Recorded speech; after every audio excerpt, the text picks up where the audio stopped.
Praise the Lord. ദൈവ തിരുനാമം വാഴ്ത്തപ്പെടുമാറാകട്ടെ. May the name of the Lord be glorified. സന്നിധിയിലായിരിക്കുന്ന എല്ലാ പ്രിയപ്പെട്ടവർക്കും പ്രത്യേകിച്ച് പ്രിയ ദേവദാസനും ക്രിസ്തയേശുവിലെ സ്നേഹവും വന്ദനവും അറിയിക്കുകയാണ്. Let me declare my love and affection for all those who are gathered here, and especially the man of God, in the name of our Lord Jesus Christ. നമുക്ക് ഇന്ന് വിശുദ്ധ തിരുവചനത്തോടുള്ള ബന്ധത്തിൽ ഒരുമിച്ച് കടന്നു വരുവാൻ സർവശക്തനായ ദൈവം ഒരുക്കിയ നല്ല സാവകാശത്തിനായി ദൈവത്തെ സ്തുതിക്കുന്നു.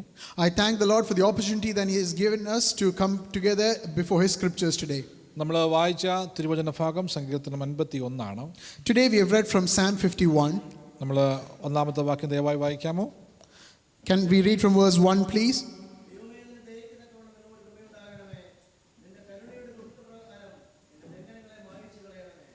Have mercy upon me, O God, according to your loving kindness. According to the multitude of your tender mercies, blot out my transgressions. പരിശുദ്ധനായ ഞങ്ങളുടെ സ്വർഗ്ഗീയ പിതാവേ, നല്ല സമയത്തിനായി നന്ദിയോടെ ഞങ്ങൾ സ്തോത്രം ചെയ്യുന്നു. ഞങ്ങളെല്ലാവരും അപ്പൻ്റെ തിരുപ്പാദപീഠത്തിലായിരിക്കുന്നു. വചനം അവിടുത്തേത്, അടിയങ്ങൾ അവിടുത്തേത്, അടിയങ്ങളോട് അവിടുന്ന് സംസാരിക്കണമേ ഞങ്ങൾ പ്രാർത്ഥിക്കുകയാണ്. കർത്താവേ, ദൈവത്തിൻ്റെ ആത്മാവ് ഞങ്ങൾ ഇടപെട്ടാട്ട് തിരുസാന്നിധ്യം ധാരാളമേ ഞങ്ങളുടെ പകരണം, ഞങ്ങളോട് സംസാരിക്കണം. സർവ്വേശ്വരൻ നാമത്തിൽ തന്നെ ആമേൻ. നമ്മൾ വായിച്ച തിരുവചന ഭാഗം 51 ഞാൻ ഓർപ്പിച്ചല്ലോ. As I said, we have read from Psalm 51. ഈ എല്ലാ സങ്കീർത്തനത്തിനും ഒരു എഴുത്തുകാരനുണ്ടാകും, അതിനൊരു കാരണമുണ്ടാകും. Every psalm that has ever been written has an author, and it has a context which was authored. നമുക്കറിയാം 51ാമത്തെ സങ്കീർത്തനം ആരാണ് എഴുതിയതെന്ന്. We know who wrote Psalm 51. ആരാ എഴുതിയേ? Who wrote it? ദാവീദാണ് എഴുതിയത്, നമുക്ക് എല്ലാവർക്കും അറിയാം. We know King David wrote it. എന്തുകൊണ്ടാണ് സങ്കീർത്തനം എഴുതിയതെന്ന് നമുക്കറിയാം. We know the context in which it was written. എന്തുകൊണ്ടാ? Do you know? മനസ്താപം അല്ലെങ്കിൽ പശ്ചാത്താപം അല്ലെങ്കിൽ മാനസാന്തരം തൻ്റെ ജീവിതത്തിൽ കടന്നു വന്നിട്ട്, പ്രത്യേക പാപത്തോടുള്ള ബന്ധത്തിൽ വലിയ പശ്ചാത്താപം കടന്നു വന്നിട്ട് അവൻ്റെ ആ ഹെഡിങ് ഒരാൾ വായിച്ചാട്ടെ. Heading. Can someone read the subtitle of that psalm please? സംഗീത പ്രമാണിക്ക് ദാവീദിന്റെ ഒരു സങ്കീർത്തനം. അവൻ ബത്ശേബയുടെ അടുക്കൽ ചെന്ന ശേഷം നാഥാൻ പ്രവാചകൻ അവന്റെ അടുക്കൽ വന്നപ്പോൾ ചമച്ചത്. To the chief musician, a psalm of David when Nathan the prophet went to him after he had gone into Bathsheba. ദൈവത്തിൻ്റെ ഹൃദയപ്രകാരമുള്ള, ദൈവം ഏറ്റവും ഇഷ്ടപ്പെടുന്ന ഒരു മനുഷ്യനായിരുന്നു ദാവീദ് എന്ന് പറയുന്ന ആൾ. King David was a man after the Lord's own heart, whom the Lord loved very much. ദാവീദിന്റെ ജീവിതം ആകമാനം നമ്മൾ നോക്കിയാൽ, എണ്ണത്തിൽ നോക്കിയാൽ അധിക പാപങ്ങൾ നമുക്ക് കാണുവാൻ കഴിയുകയില്ല. If you look into the life of King David, if you look solely by the number of sins he has committed, he has not committed many sins. പക്ഷെ തൻ്റെ ജീവിതത്തിൽ കടന്നു വന്ന ഒരു വലിയ വീഴ്ചയെ സംബന്ധിച്ച് വ്യക്തമാക്കുന്ന സങ്കീർത്തനമാണ്. അതിൻ്റെ പശ്ചാത്താപത്തോടുള്ള ബന്ധത്തിൽ, മാനസാന്തരത്തോടുള്ള ബന്ധത്തിൽ താൻ എഴുതിയ ഒരു സങ്കീർത്തനമാണ് നമ്മുടെ മുമ്പിലുള്ളതായ സങ്കീർത്തനം. But the psalm that we've just read was authored in the context of a great moral failure that King David experienced. തൻ്റെ ജീവിതത്തിൽ വന്ന് വലിയ ഒരു പരാജയമായിരുന്നു ഈ സംഭവം. It was a great fall and defeat in his life. നിങ്ങൾ വീട്ടിൽ പോയി വായിച്ചാൽ മതി, 2 ശമൂവേലിന്റെ പുസ്തകത്തിൽ ഈ ഭാഗം രേഖപ്പെടുത്തിയിട്ടുണ്ട്. If you could just go home and read from 2 Samuel, we can see the context in which this psalm was written. 11-12 അധ്യായങ്ങൾ വീട്ടിൽ പോയി വായിച്ചാൽ മതി നിങ്ങൾ. If you could read chapters 11 and 12 at home, you can see the context in which the psalm was written. ചുരുക്കം പറഞ്ഞാൽ കൽപ്പനകൾ അനേകമായി ലംഘിക്കുവാനൊക്കെ, ഈ ഒറ്റ വിഷയത്തിൽ അനേക കൽപ്പനകൾ ലംഘിക്കുവാനൊക്കെ വണ്ണം ഇടയായി ചേർന്നു. In this particular occasion, David sinned against the Lord in many of the 10 commandments. മറ്റുള്ളവന്റെ ഭാര്യയെ ആഗ്രഹിക്കുന്ന ഒരു വിഷയമുണ്ടായി. He desired someone else's wife. ചതി അതിൻ്റെ അകത്തുണ്ടായി. There was cheating involved. കൊലപാതകം അതിൻ്റെ അകത്തുണ്ടായി. There was murder involved. അതോടൊപ്പം തന്നെ ഈ വിഷയത്തോടുള്ള ബന്ധത്തിൽ തെളിവ് നശിപ്പിക്കുവാനായിട്ടും താൻ ശ്രമിച്ച സാഹചര്യങ്ങളുണ്ട്. He also tried to destroy evidence. അങ്ങനെ പല വിഷയങ്ങൾ കടന്നു വന്ന് അതൊരു അങ്ങനെ ഈ ഇൻസിഡന്റ് കഴിഞ്ഞ് സ്വസ്ഥമായിരിക്കുമ്പോഴാണ് പ്രവാചകൻ തന്റെ അടുക്കലേക്ക് കടന്നു വരുന്ന സാഹചര്യം ഉണ്ടാകുന്നത്. So after he had committed this cascade of sins, Nathan the prophet came to him. ഒരു കഥ പോലെ പ്രവാചകൻ തന്റെ വിഷയങ്ങളെയൊക്കെ അവതരിപ്പിക്കുകയാണ്. And the prophet described a parable that explained David's sin. അപ്പോൾ ആ കഥ പോലെ ആ ഭാഗം ഇങ്ങനെ വിവരിക്കുമ്പോൾ താൻ വളരെ ശ്രദ്ധയോടെ ആ ഭാഗം കേട്ടുകൊണ്ടിരിക്കുന്നത് നമ്മുടെ മുമ്പിൽ പിക്ചർ രൂപത്തിൽ നമുക്ക് ആ ഭാഗം വായിക്കുമ്പോൾ നമ്മുടെ മുമ്പിൽ വരുവാൻ തക്കവണ്ണം ഇടയായിത്തീരും. So we can all bring into our imaginations the scene of David listening to Prophet Nathan giving the parable to ഒരു him. നീതിയുള്ള രാജാവ് ആ വിഷയം കേൾക്കുന്നത് പോലെ ആ ഭാഗം കേൾക്കുകയാണ്. So David is listening to the parable just as a just king would do. ആ കഥയുടെ അവസാന ഭാഗം വെക്കുമ്പോൾ രാജാവ് കോപിച്ചുകൊണ്ട് അതാരാണ് ചെയ്തത് എന്ന് ചാടി എഴുന്നേൽക്കുന്ന ഒരു സാഹചര്യമുണ്ട്. At the end of the parable, David is filled with righteous indignation and jumps up and says, "Who has committed this grievous sin?" അപ്പോൾ പ്രവാചകൻ പറയുന്നത് അത് മറ്റാരുമല്ല, നീ തന്നെയാണ്. And the prophet responded, "That man is you." ഇടിവെട്ടിയതുപോലെ എന്താ പറയുന്നത്, സ്തംഭിച്ചു പോയി ആ ഒരു പ്രവാചക വാക്കിന്റെ മുമ്പിൽ. And King David froze before the prophet as if he had been struck by thunder. Praise the Lord. Praise the Lord. പ്രവാചകന്മാരെ ഇവിടെയൊക്കെയാണ് നമുക്ക് ആവശ്യം. This is where we need a true prophet. Hallelujah. Hallelujah. നമുക്കറിയാവുന്ന പ്രവാചകന്മാരൊക്കെ നമുക്കറിയാം എന്തോ പറയുന്നതെന്ന്. We know the kinds of prophets, the prophecies that we hear from prophets. അല്ലേ, ഈ കാലഘട്ടത്തിലുള്ള പ്രവാചകന്മാർ. പക്ഷേ നമ്മുടെ കുറവുകളെ ചൂണ്ടിക്കാണിക്കുവാൻ കഴിയുന്ന പ്രവാചകന്മാർ. ദാവീദ് രാജാവായിരുന്നിട്ടും രാജാവിന്റെ മുഖത്ത് നോക്കി നീയാണ് ആ പാപി എന്ന് പറയുവാൻ പ്രൈസ് ദി ലോർഡ് പ്രാപ്തിയുള്ള അഭിഷേകമുള്ള പ്രവാചകന്മാരുണ്ടായിരുന്നു. At the time of King David, there were prophets who were capable of looking at into David's eyes and saying, "You are the man who committed that grievous sin." There were prophets powerful enough to do that. ആ വിഷയം കേട്ടപ്പോൾ ദൈവസന്നിധിയിൽ സമർപ്പിക്കുകയും പ്രാർത്ഥിക്കുകയും ചെയ്യുവാൻ ഇടയായി തീർന്നു. And as soon as David heard these words, he resubmitted himself before the Lord and prayed to the Lord in repentance. ഈ സംഗീതത്തിൽ ആദ്യമൊക്കെ തെറ്റിദ്ധരിക്കപ്പെട്ട പല വാക്കുകൾ എൻ്റെ ജീവിതത്തിലുണ്ട്.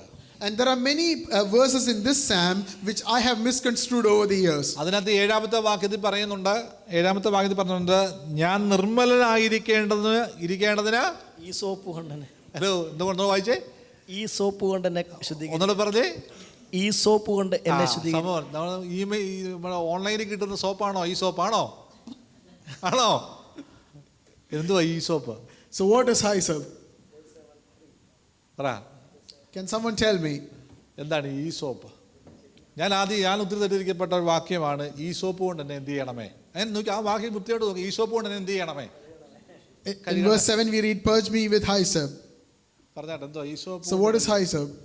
ഇപ്പൊ കഴുകണമെന്ന് അല്ലെങ്കിൽ ശുദ്ധീകരിക്കണം എന്നുള്ളത് കൊണ്ട് ഞാൻ നിശ്ചയമായി ആദ്യകാലങ്ങളിൽ വിചാരിച്ചിരുന്നത് ഇത് വൺ ഓഫ് ദ കൈൻഡ് എന്താണ്, സോപ്പാണ്. I thought it was some kind of exotic soap.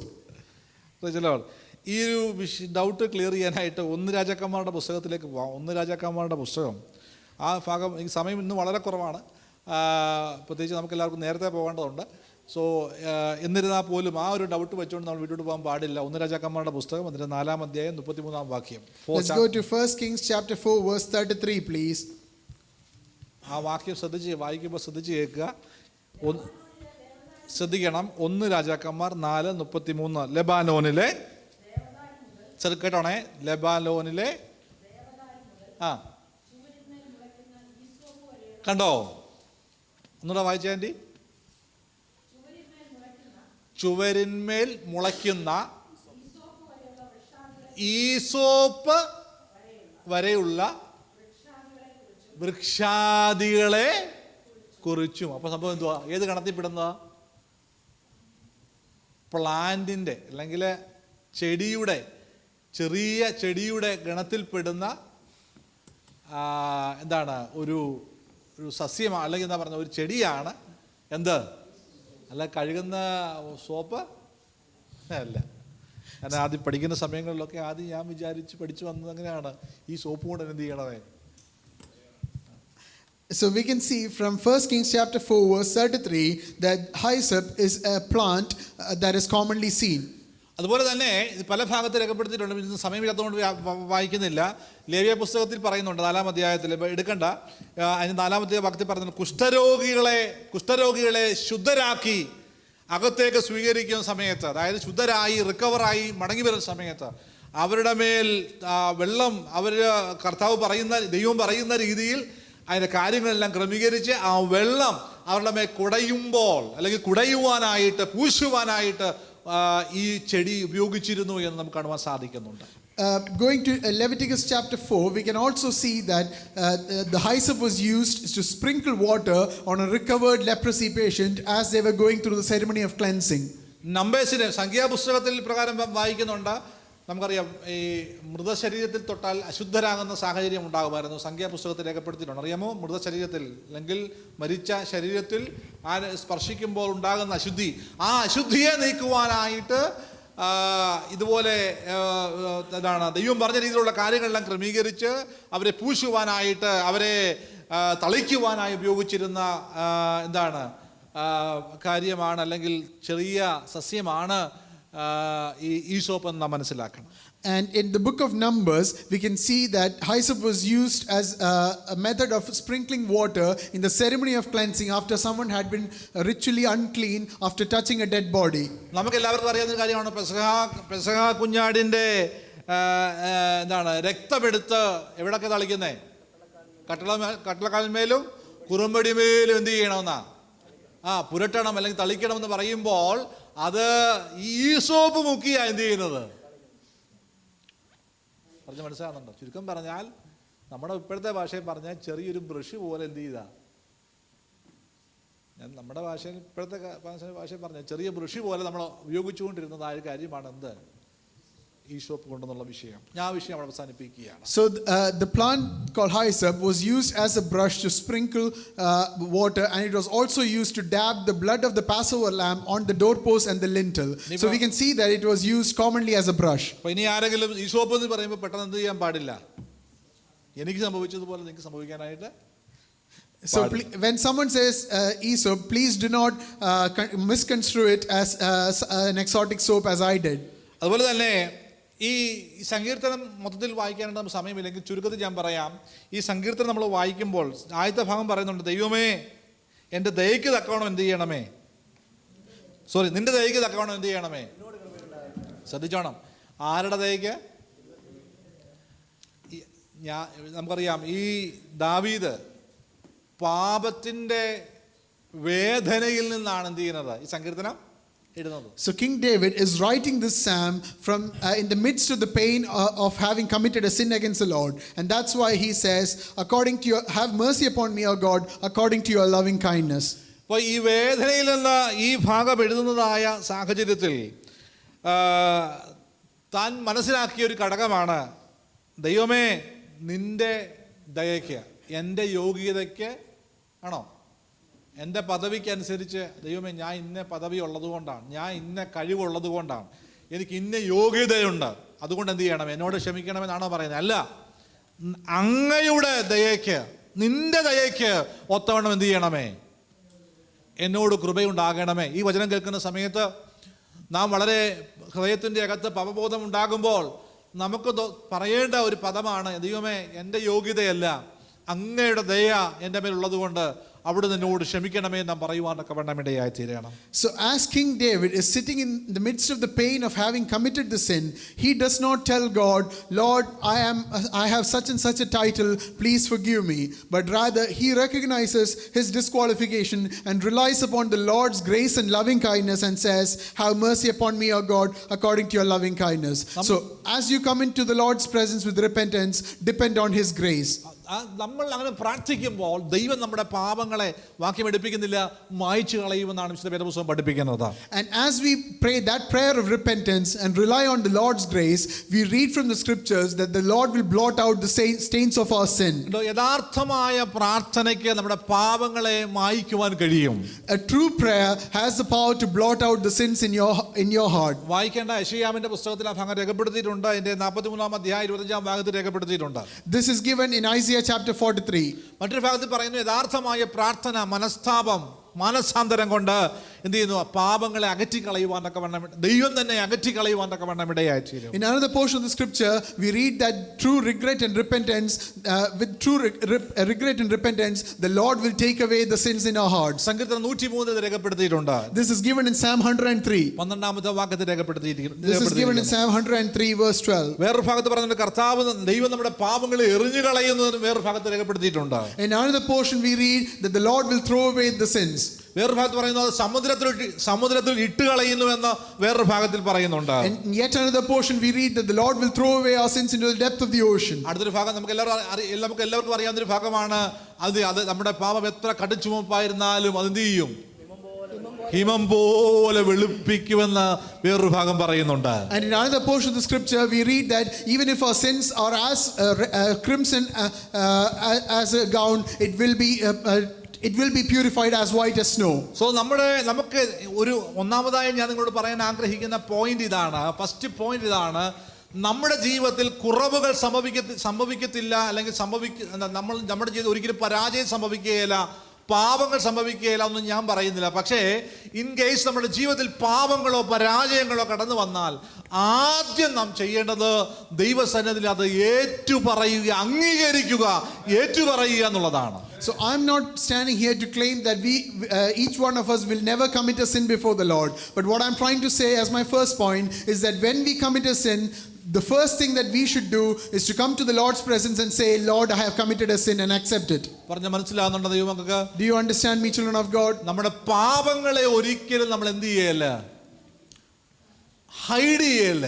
Do not ever try to hide your sins. നമുക്ക് ഹൈഡ് ചെയ്യുവാൻ കഴിയുകയില്ല. You are not capable of hiding it. പറ്റുമോ? Can you do it? നമ്മൾ വായിച്ച വാക്യത്തിന്റെ മൂന്നാമത്തെ വാക്യം വായിച്ചു നോക്കിക്കേ, പറ്റുമോ ഇല്ല അവിടെ തന്നെ നമുക്ക് വ്യക്തമാണ്. Can we read from verse 3 of the psalm we've just read, where the answer is given? എൻ്റെ ലംഘനങ്ങളെ ഞാൻ അറിയുന്നു, എൻ്റെ പാപം എപ്പോഴും എൻ്റെ മുമ്പിലിരിക്കുന്നു. For I acknowledge my transgressions, and my sin is always before me. ദൈവത്തിന്റെ മുമ്പാകെ നമുക്കൊന്നും ഹൈഡ് ചെയ്യുവാനായിട്ട് കഴിയുകയില്ല.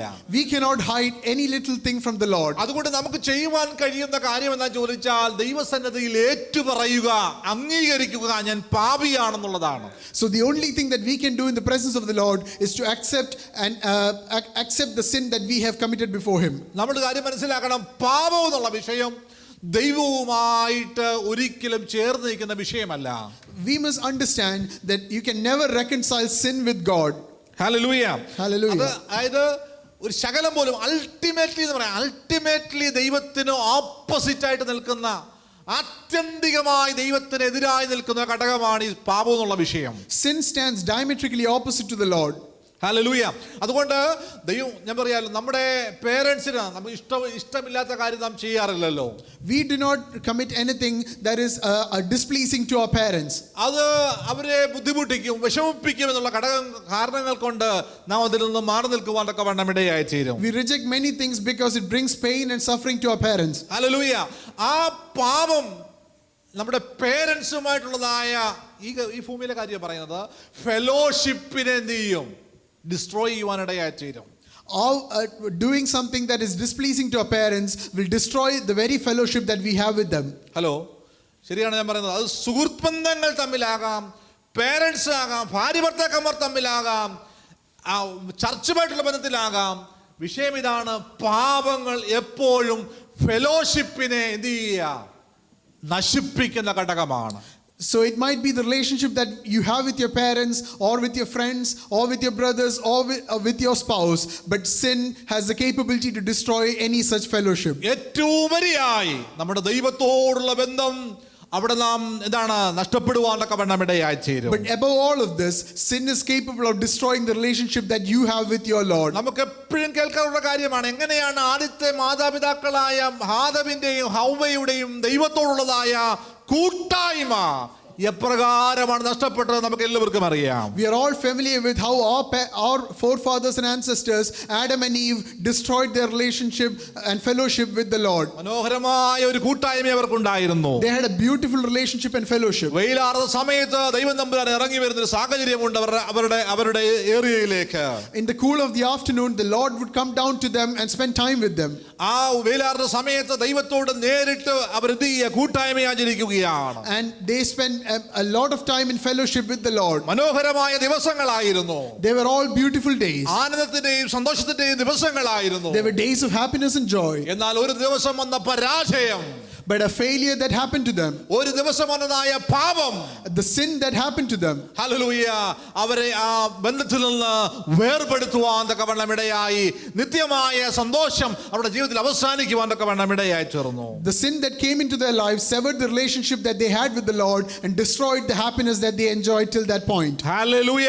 Hallelujah. അതുകൊണ്ട് ദൈവമക്കളെല്ലാം തിരിച്ചറിയണം, എന്താണ് എൻ്റെ ജീവിതത്തിൽ പാപം വന്നിട്ടുണ്ട്, ആ പാപം ഇന്ന് ദൈവസന്നിധിയിൽ ഏറ്റുപറഞ്ഞ് ഞാൻ ഇന്ന് അവസാനിപ്പിക്കുവാൻ തക്കവണ്ണം ഇടയാകുമെന്ന് നാം തയ്യാറാകണം. So if you have a sin in your life, then you must accept that sin and repent and reject that sin from this day forward. അത് അംഗീകരിക്കാത്തിടത്തോളം കാലം, But until you accept it, ദൈവത്തിന് ഒന്നും ചെയ്യുവാൻ കഴിയുകയില്ല. God is powerless to help you.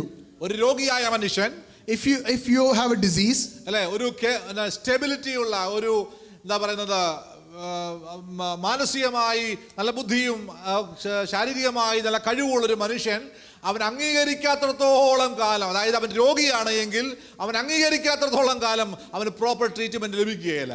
a man of sound mind and sound body who has an illness cannot receive treatment until he accepts that he has a disease. ഞാൻ പറഞ്ഞത് മനസ്സിലാകുന്നുണ്ടോ? Hallelujah. ഞാൻ പാപിയാണെന്ന് സമ്മതിക്കാത്തിടത്തോളം കാലം ദൈവത്തിന് നിന്റെ മേൽ പ്രവർത്തിക്കുവാൻ കഴിയുകയില്ല. Unless and until you accept that you are a sinner, then the Lord cannot work in your life. Praise the Lord. അതുകൊണ്ട് ഈ ദിവസങ്ങളിൽ നാം തീരുമാനമെടുക്കണം, കർത്താവേ എൻ്റെ കുറവുകളെ ഈ സഭാ ശുശ്രൂഷയുടെ നടുവിൽ എന്ത് ചെയ്യുന്നു, ഞാൻ ഏറ്റുപറഞ്ഞു ഉപേക്ഷിക്കുന്നു എന്ന് പറയുവാൻ നമുക്ക് എല്ലാവർക്കും മനസ്സുണ്ടാകണം. So today you must be ready to accept the fact that Lord, I have done a sin. I want to accept that fact. Hallelujah. അപ്പോൾ ഒന്നാമത് നാം ചെയ്യേണ്ട കാര്യം ഇതാണ്, എൻ്റെ കുറവുകളെ ഞാൻ എന്ത് ചെയ്യുന്നു, ദൈവസന്നിധിയിൽ ഏറ്റുപറയുന്നു. So the first thing that you must do is to accept and confess the wrongdoing that you've committed before the Lord. Hallelujah. Hallelujah. Hallelujah. Hallelujah. Hallelujah. Hallelujah. അതിന്റെ നാം ദൈവസന്നിധിയിൽ വായിക്കുമ്പോൾ 51-ാമത്തെ അധ്യായം അതിന്റെ 10-12 വാക്യങ്ങൾ വേഗത്തിൽ വായിച്ച 10-12 വാക്യങ്ങൾ. Can you go to verses 10 and 12 of that psalm, please? ദൈവമേ, നിർമ്മലമായ ഒരു ഹൃദയം എന്നിൽ സൃഷ്ടിച്ച് സ്ഥിരമായ ഒരു ആത്മാവിനെ എന്നിൽ പുതുക്കണമേ.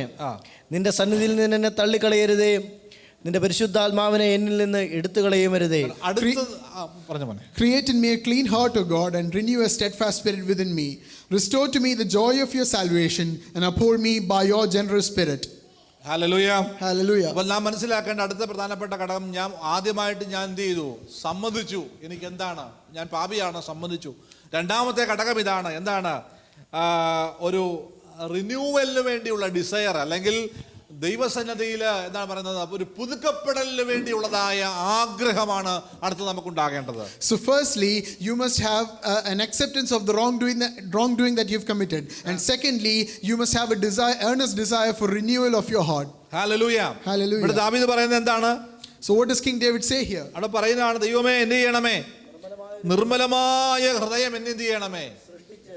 പാപം ചെയ്തു, ശരിയാണ്, തനിക്ക് കുറ്റബോധമുണ്ടായി, ശരിയാണ്, അവിടെ നിന്നോട് പ്രാർത്ഥിക്കുകയാണ്. എന്താണ് പ്രാർത്ഥിക്കുന്നത്? വിശുദ്ധ വേദപുസ്തകത്തിൽ നമ്മുടെ സുവിശേഷങ്ങളിലേക്ക് കടന്നു വരുമ്പോൾ ഒരു മനുഷ്യൻ പ്രാർത്ഥിക്കുന്നുണ്ട്, ഞാൻ സകലത്തിലും നീതിമാനാണെന്ന് പറഞ്ഞ് പ്രാർത്ഥിക്കുന്നുണ്ട്. അങ്ങനത്തെ പ്രാർത്ഥനയല്ല ദൈവസന്നിധി നമുക്ക് ആവശ്യമുള്ളത്. ദാവീദ് പ്രാർത്ഥിക്കുകയാണ്, നിർമ്മലമായൊരു ഹൃദയം എന്ത് ചെയ്യണമേ, ഞാൻ സകലവും തികഞ്ഞെന്ന് പറഞ്ഞൊരു പ്രാർത്ഥന നമ്മുടെ ജീവിതത്തിൽ നിന്ന് വന്നാൽ, ദൈവമക്കളെ, ഒരിക്കലും ദൈവം നമ്മുടെ പ്രാർത്ഥന എന്ത് ചെയ്യില്ല, കേൾക്കത്തില്ല. ഞാൻ എല്ലാത്തിലും പരിപൂർണനാണ്, ഞാൻ സകലവും തികഞ്ഞവനാണ്, എനിക്കെല്ലാം ഉണ്ട്, എനിക്ക് എന്താണ്, ഞാൻ ക്രിസ്ത്യാനി ആയ കാരണത്താൽ സഭയിലേക്ക് കടന്നു വരുന്നു, അതായത് ഒരു നെയിം സേക്ക് പെന്തക്കോസ്തുകാരൻ എന്നുള്ള രീതിയിലാണ് നമ്മുടെ പ്രാർത്ഥനയെങ്കിൽ there is no value at all. ഒരു വാല്യൂ നമ്മുടെ പ്രാർത്ഥനയ്ക്ക് ഉണ്ടാകാൻ പോകുന്നില്ല. നമ്മുടെ ജീവിതത്തിൽ എന്തെങ്കിലും മാറ്റം വേണമെന്ന് നമ്മൾ ആഗ്രഹിക്കുന്നുണ്ടെങ്കിൽ ആദ്യമായി ദൈവസന്നിധിയിൽ ആവുന്നിടത്തോളം താഴുക, എന്നിട്ട് ദൈവസന്നിധി പ്രാർത്ഥിക്കുക. എങ്ങനെയാ പ്രാർത്ഥിക്കുന്നത്? ദാവീദ് നമ്മെ പഠിപ്പിക്കുകയാണ്, ദൈവമേ നിർമ്മലമായ ഒരു ഹൃദയം എന്ത് ചെയ്യണമേ. അടുത്തെന്താ പറയുന്നത്? സ്ഥിരമായിട്ടുള്ള ഒരു ആത്മാവിനെ എന്ത് ചെയ്യണമേ. ചഞ്ചലിച്ചു പോകാത്ത അനുഭവം. എന്താണ്? ചഞ്ചലിച്ചു പോകാത്ത അനുഭവം. സ്ഥിരമായ ആത്മാവിനെ എൻ്റെ മേൽ എന്ത് ചെയ്യണമേ. In verse 10 we read, "Create in me a clean heart, O God." So this is where King David comes to the Lord in repentance and humbleness and asks the Lord to renew a steadfast spirit within him. He does not do as the Pharisee in the New Testament did, coming to the Lord and saying, "Lord, listen to my prayer because I am a righteous man." But rather he comes to the Lord broken and says, "Lord, create in me a clean heart and renew a steadfast spirit within me." So when you come to the Lord in repentance, you must come to him with lowliness and humility. ഒരിക്കലും ദൈവ സാന്നിധ്യം നമ്മുടെ ജീവിതത്തിൽ നാം നഷ്ടപ്പെടുത്തരുത്. So do not ever lose the presence of the Lord in your life. ഞാൻ പറഞ്ഞല്ലോ, ദാവീദിന്റെ ജീവിതത്തിൽ എണ്ണി പറയുവാൻ അധികം പാപങ്ങളില്ല. Even though King David did not have many sins in numbers, എന്നിരുന്നാൽ പോലും ഹല്ലേലൂയ, എന്നിരുന്നാൽ പോലും തന്റെ ജീവിതത്തിൽ വന്ന ഈ ഏറ്റവും വലിയ പരാജയം എന്നേക്കും ഒരു പരാജയമായി തന്നെ ഇരിക്കുകയാണ്. even then, this moral failure that happened in his life is one of the biggest defeats that he faced in his life. പാപങ്ങൾ വന്നിട്ട് ഏറ്റുപറഞ്ഞ് ഉപേക്ഷിച്ച് ഒരു വലിയ പ്രൊസീജിയറിലൂടെ അവൾ കടന്നു പോകുന്നതിനേക്കാൾ നല്ലത് പാപങ്ങൾ വരാതെ നമ്മുടെ ജീവിതത്തെ സൂക്ഷിക്കുക എന്നുള്ളതാണ്. Rather than go through a painful procedure of repentance and restoration, it is best not to commit that sin. ഒരിക്കലും ദൈവ സാന്നിധ്യം എന്തിൽ നമ്മുടെ ജീവിതത്തിൽ നഷ്ടപ്പെട്ടു പോകാൻ പാടില്ല. Never lose the presence of the Lord in your life. Hallelujah, Hallelujah. ശ്രദ്ധിച്ച്, രാജ്യവും സൈന്യാധിപരും എല്ലാം എന്ത് ചെയ്യുക, പടക്കളത്തിൽ ശക്തമായി പോരാടുമ്പോൾ വിനോദത്തിന് വേണ്ടി ചില സമയങ്ങൾ കണ്ടെത്തിയ ദാവീദിന്റെ ജീവിതത്തിൽ വന്ന പരാജയമാണ് നാം ഈ പുസ്തകത്തിൽ കാണുവാൻ സാധിക്കുന്നത്. We read from the Bible the great moral failure that happened to David as he stood back in his palace and enjoyed life as his army and the head of his army went to fight his battles. ഞാൻ പറഞ്ഞ വിനോദങ്ങൾ തെറ്റാണെന്നല്ല ഞാൻ പറയുന്നത്. ഞാനും വിനോദങ്ങളിൽ ഏർപ്പെടാനുള്ള വ്യക്തിയാണ്. പക്ഷേ വിനോദങ്ങൾ നമ്മുടെ ആത്മീയ ജീവിതത്തിൽ തകർച്ചയ്ക്ക് കാരണമായി മാറാൻ പാടില്ല. I'm not saying I'm against relaxation in life, and as a person I relax in life, but at the same time it should not be at the expense of our spiritual life. അല്ലേ, യുദ്ധത്തിൽ ആരാണ് ഒരു ആശ്വാസം ആഗ്രഹിക്കാത്തത്? അല്ലേ, ഒരു തൻ്റെ സൈന്യവും സകല ജനവും എന്ത് ചെയ്യുക, കഷ്ടവും പ്രയാസവും യുദ്ധവും നേരിടുമ്പോൾ ഉലാത്തുന്നതായ സമയത്ത് താൻ എന്ത് ചെയ്യുക, തൻ്റെ ഒരു സന്തോഷത്തിന് വേണ്ടി മാറ്റിവെക്കുന്ന നിമിഷങ്ങളാണ് പാപത്തിലേക്ക് തൻ്റെ ശ്രദ്ധയെ തിരിക്കുവാൻ തക്കവണ്ണം ഇടയാച്ചത്.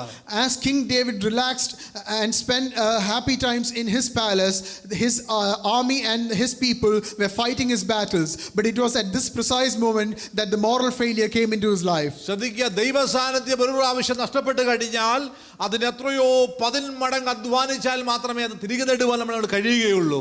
When you lose the presence of the Lord in your life, you will have to work extra hard to receive that presence once again in your life. Hallelujah, Hallelujah. Hallelujah. അതുകൊണ്ട് പാപങ്ങൾ കടന്നു വരാതെ നാം സൂക്ഷിക്കണം. So please be vigilant against letting sin into your life. പാപങ്ങൾ പലപ്പോഴും ഏച്ചുകെട്ടിയ കയറ് പോലെയാണ്. Oftentimes the sin is a chain that shackles you. നിങ്ങൾക്കറിയാമോ എന്താണെന്ന്? ഒരു പക്ഷേ ഞാനും സാമും തമ്മിൽ എന്തെങ്കിലും പ്രശ്നമുണ്ടെങ്കിൽ അത് പറഞ്ഞ് പരിഹരിച്ചാൽ പോലും, അല്ലേ, എന്തെങ്കിലും വിഷയം പിന്നീട് ഉണ്ടായാലും ഈ വിഷയം അന്നെന്ത് ചെയ്യും, ഞാൻ പണ്ട് നീ ചെയ്തതൊന്നും അല്ലെ. പൊതുവെ നമ്മുടെ മനുഷ്യന്റെ കാര്യമാണ് പറഞ്ഞു വരുന്നത്. ഈ ഏച്ചുവെട്ടിയ കയറ് പോലെ അതായി തീരുവാനൊക്കെ വേണം, ഇടയായി തീരും. അതുകൊണ്ട് നാം എപ്പോഴും ശ്രദ്ധിക്കണം, ദൈവ സാന്നിധ്യം നമ്മുടെ ജീവിതത്തിൽ നിന്ന് ഇത് കേവലം ഉദാഹരണം പറഞ്ഞത് മാത്രമാണ്, തെറ്റിദ്ധരിക്കരുത്. ഹല്ലേലൂയ. ഇത് എന്താ പറയുന്നത്, ഒരിക്കലും പാപജീവിതം നമ്മുടെ ജീവിതത്തിൽ കടന്നു വരരുത്. ഒരിക്കലും പഴയ ബന്ധത്തിലേക്ക് പഴയതുപോലെ മടങ്ങി വരുവാൻ നമ്മളെ കൊണ്ട് പലപ്പോഴും കഴിയുകയില്ല. For example, if Sam and I have a problem, and even if we patch things up, and sometime later a new problem comes in, we will always revert back to the old problem and say, "I know what you did back then." I'm just giving an example, but repentance and restoration is still like patching up and mending an old rope. The scar will still remain. Praise the Lord. Praise the Lord. ഇങ്ങനെ അല്ലെങ്കിൽ ഇങ്ങനെ വെള്ളയിലുണ്ടാവുന്ന incident കാരണം നമുക്ക് എത്രയോ സുഹൃത്തുക്കളെ നഷ്ടപ്പെട്ട് കാണും, അല്ലേ? നമുക്ക് എത്രയോ വ്യക്തികളെ നഷ്ടപ്പെട്ട് കാണും. ദൈവസാന്നിധ്യം അല്പം മാറി നിന്ന കാരണത്താൽ എന്തെല്ലാം ഇൻസിഡന്റ് നമ്മുടെ ജീവിതം സംഭവിച്ചു കാണും. ദൈവമക്കളെ ഈ ശുശ്രൂഷയിൽ ഒന്നും മനസ്സിലാക്കിക്കേ, ഒന്ന് തിരിച്ചു വന്നേ. ഒരു ദൈവസാന്നിധ്യം നമുക്ക് രണ്ട് കാര്യമാണ് ഇതെന്നും ഞാൻ നിങ്ങളോട് പറയാൻ ആഗ്രഹിക്കുന്നത്. ഒന്ന്, ദൈവസാന്നിധ്യം നമ്മുടെ ജീവിതത്തിൽ നഷ്ടപ്പെട്ടു പോകാൻ പാടില്ല. രണ്ട്, ഇൻ കേസ് നഷ്ടപ്പെട്ടു പോയാലും restoration that's bring you joy in your life. ഒരു മുടിയൻ പുത്രൻ മടങ്ങി വന്നപ്പോൾ തൻ്റെ ഭവനത്തിൽ സന്തോഷമുണ്ടാകുവാനൊക്കെ വേണം ഇടയായി തീർന്നു. ഞാൻ പറഞ്ഞത് എന്താണ്, തെറ്റ് ചെയ്തുകൊണ്ട് അവസാനിച്ചു എന്നല്ല. ഇത് തിരികെ വരുമ്പോൾ തിരികെ അതിൻ്റെ ആ ഒരു സന്തോഷം എന്താണ്, ആ സന്തോഷത്തെ ഞാൻ അപ്രിഷ്യേറ്റ് ചെയ്യുന്നു. എങ്കിൽ പോലും ഞാൻ ആഗ്രഹിക്കുന്ന വിഷയമുണ്ട്, ആ അപ്പനും മകനുമായിട്ടുള്ള ബന്ധം നേരത്തെ നഷ്ടപ്പെടാതെ ഇരുന്നിരുന്നുവെങ്കിലെന്ന്. അതാണ് ഞാൻ നിങ്ങളോട് ആ മെസ്സേജാണ് കൺവേ ചെയ്യാൻ ആഗ്രഹിക്കുന്നത്. പിന്മാറിപ്പോയിട്ട് മടങ്ങി വരുമ്പോൾ ആ ഭവന സന്തോഷമാണ് നിശ്ചയമായിട്ടും. പക്ഷേ ആ സന്തോഷത്തെക്കാളും ഞാൻ ആഗ്രഹിക്കുന്ന സന്തോഷം എന്ന് പറഞ്ഞാൽ ആ പണ്ട് അപ്പനോട് ചേർന്ന് നിന്ന് സന്തോഷവും സമാധാനവും ആനന്ദം അനുഭവിച്ച ആ പയ്യൻ്റെ അല്ലെങ്കിൽ ആ ഒരു സഹോദരൻ്റെ സന്തോഷമാണ് ഞാൻ ആഗ്രഹിക്കുന്നത്. So there are two things that I want to highlight here. First is not to lose the joy and the relationship that you have with the Lord. But even if you commit a sin, the Lord is capable of restoring joy and peace into your heart as you restore yourself into His presence. But what I want to emphasize here is not to lose the presence of the Lord in the first place. The prodigal son was received back into the arms of his father as he came back to his home and repented. But it would have been so much better if he had never lost the relationship with his father in the first place. In case തെറ്റിപ്പോയാലും, വീണ്ടും in case ഞാൻ പറയാ, അത് ഞാൻ ആഗ്രഹിക്കുന്നില്ല, എങ്കിൽ തെറ്റിപ്പോയാലും ഇന്ന് പകൽക്കാല ദൈവത്തിന്റെ ആത്മാവ് മടങ്ങി വരുവാൻ നമ്മളെ ആഹ്വാനം ചെയ്യുകയാണ്. So even if you have sinned, and I emphasize even if you have sinned, the Spirit of the Lord wants to restore you into His presence once again. അവസാന ഭാഗത്ത് നമുക്ക് കാണാൻ സാധിക്കുകയാണ് അതിന്റെ 13ാമത്തെ വാക്യം. Can we go to verse 13 of that psalm please? അപ്പോൾ ഞാൻ അതിക്രമക്കാരോട് നിന്റെ വഴികളെ ഉപദേശിക്കും. കണ്ടോ, ഞാൻ ടെസ്റ്റിഫൈ ചെയ്യും. I am going to testify your name. പാപികൾ നിങ്ങളിലേക്ക് മനം തിരിയും. And sinners shall be converted to you. Praise the Lord. ദൈവം നമ്മോട് ക്ഷമിച്ച പാപങ്ങളെ ശ്രദ്ധിച്ചോണം. 13ാമത്തെ വാക്യത്തിൽ പറയാണ്, 13ാമത്തെ വാക്യത്തിൽ എന്താ പറയുന്നത്? അപ്പോൾ ഞാൻ അതിക്രമക്കാരോട് നിന്റെ വഴികൾ എന്ത് ചെയ്യും? ഉപദേശിക്കും. കണ്ടോ, ദൈവം എന്നോട് ക്ഷമിച്ച വഴികളെ, ഞാൻ എൻ്റെ ജീവിതത്തിലെ കുറവുകളെ മറ്റുള്ളവരോട് ഷെയർ ചെയ്യുവാൻ തക്കവണ്ണം ഇടയായി തീരും. അപ്പോൾ പാപികളോട് ഞാൻ ഷെയർ ചെയ്യുമ്പോൾ അവർ എന്താ സംഭവിക്കാൻ പോകുന്നത്? കണ്ടോ, ആ പാപികളായ മനുഷ്യൻ എന്ത് ചെയ്യും? നിങ്ങളിലേക്ക് മനം തിരിയുവാൻ തക്കവണ്ണം ഇടയായി തീരും. As the Lord restores you and forgives you of your sins, then you will be able to teach others and other sinners how the Lord restored you. This is what we read in verse 13. Then I will teach transgressors your ways and sinners shall be converted to you. Praise the Lord. Praise the Lord. അവസാന വാക്യം വേഗത്തിൽ, last word. I wish to conclude now. Can we go to the last verse please? അപ്പോൾ നീ നീതിയാഗങ്ങളിലും ഹോമയാഗങ്ങളിലും സർവാംഗ ഹോമങ്ങളിലും പ്രസാദിക്കും. അപ്പോൾ നിന്റെ യാഗപീഠത്തിന്മേൽ കാളകളെ അർപ്പിക്കും. Then you shall be pleased with the sacrifice of righteousness, with burnt offering and whole burnt offering. Then they shall offer bulls on your altar. Praise the Lord. അവസാന ഭാഗത്ത് കടന്നു വരുമ്പോഴാണ് എല്ലാം ഏറ്റുപറഞ്ഞ് അവസാനിച്ച് ഭാഗത്ത് വന്നപ്പോൾ പറയുകയാണ്, ഇപ്പോൾ ഞാൻ യാഗം അർപ്പിച്ചാൽ ദൈവം എന്ത് ചെയ്യും? പ്രസാദിക്കും. നമ്മൾ എത്ര പാപം ചെയ്തിട്ട് എത്ര ആരാധിച്ചാലും പാടിയാലും ഒന്നും നടക്കാൻ പോകുന്നില്ല. നമ്മൾ ദൈവസന്നദ്ധിയിൽ ദൈവസന്നദ്ധിയിൽ എന്താണ് മുട്ടും നെടുമ്പാണ് വീണ് കരഞ്ഞ് പ്രാർത്ഥിച്ച് പാപക്ഷമ ഏറ്റു പറഞ്ഞ ദൈവസന്നദ്ധിയിൽ കടന്നു വന്നാൽ അവസാന വാക്യത്തിൽ പറയുകയാണ്, ഞാൻ ചുരുക്കത്തിൽ പറയുകയാണ്, അപ്പോൾ നീ നീതിയാഗങ്ങളിലും ഹോമയാഗങ്ങളിലും എന്ത് ചെയ്യും? പ്രസാദിക്കും. അല്ലാതെ ഞാൻ എത്ര ഹോമയാഗം നടത്തിയാലും, അല്ലാതെ ഞാൻ എത്ര നീതിയാഗം നടത്തിയാലും, സർവാംഗ ഹോമയാഗങ്ങൾ നടത്തിയാലും ഒരു പ്രയോജനവുമില്ല. സോ വീണ്ടും അതിലേക്ക് തന്നെയാണ് വരുന്നത്. നമ്മൾ ഇന്ന് പകൽക്കാലം മനസ്സ് തിരിയുവാനിടയായി തീരണം, മാനസാന്തരപ്പെടുവാനിടയായി തീരണം, ദൈവവഴിയിലേക്ക് മടങ്ങി വരണം, കർത്താവിന് ഹൃദയം കൊടുക്കണം, വന്ന പാപങ്ങളെ ഏറ്റുപറഞ്ഞ് ദൈവസന്നിധിയിൽ മുറ്റുമായി സമർപ്പിച്ച് വരും ദിവസങ്ങളിൽ അനുഗ്രഹിക്കപ്പെട്ട ക്രിസ്തീയ ജീവിതം നയിക്കുവാൻ കർത്താവ് നമ്മളെ ആത്മാർത്ഥമായി സഹായിക്കട്ടെ എന്ന് ആത്മാർത്ഥമായി പ്രാർത്ഥിച്ചുകൊണ്ട് ഈ വാക്കുകളെ ചുരുക്കുന്ന കർത്താവ് സഹായിക്കുമാറാകട്ടെ. So here at the last verse, King David says, now you will be pleased with the sacrifice of righteousness, with burnt offering and whole burnt offering. Until that point, David was not convinced that the Lord would accept him. But once he had completed his repentance and his prayer of restoration, then the Lord, he was convinced that the Lord would accept him. So no matter how much you praise and worship the Lord, if you have not repented of your sins, then the Lord will not accept it. But once you complete your journey of restoration and repentance, then the Lord will accept it. May the Lord bless us and strengthen us by these words, and may He help you in repentance and restoration.